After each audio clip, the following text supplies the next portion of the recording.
আসসালামু আলাইকুম। রেসিপির টাইটেল দেখে অবশ্যই বুঝতে পারছেন কি রেসিপি দিব আজকে। আজকে আমরা রান্না করছি হাঁসের গোস্ত। এর জন্য একটি পাত্রে দিয়ে দিয়েছি 1.5 কেজির মতো হাঁসের গোস্ত, দিয়ে দিচ্ছি হাফ কাপের মতো পেঁয়াজ কুচি, দিয়ে দিচ্ছি 1.5 টেবিল চামচের মতো আদা বাটা, দিয়ে দিচ্ছি 2 টেবিল চামচের মতো রসুন বাটা,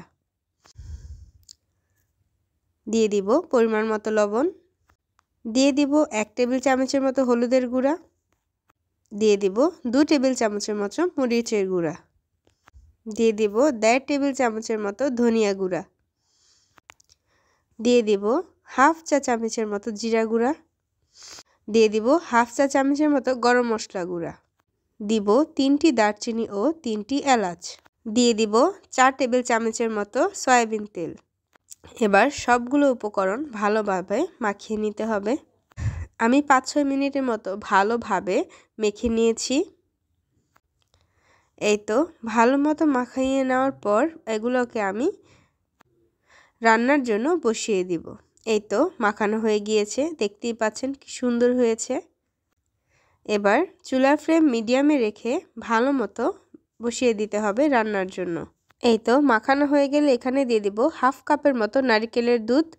নারকেলের দুধ দিলে কিন্তু মাংসটা খুবই ক্রিমি হয় এবং খেতেও খুবই ভালো হয়।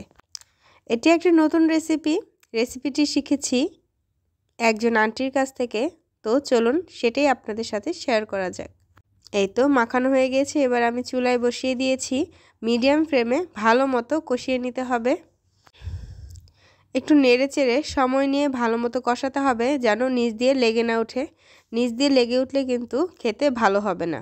এই তো পানি চলে এসেছে, এবার ভালো মতো নেড়ে চেড়ে আরও কিছুক্ষণ কষিয়ে নিব। নেড়ে চেড়ে ভালো মতো কষানো হয়ে গেলে এ পর্যায়ে দিয়ে দিব রসুনের কোয়া।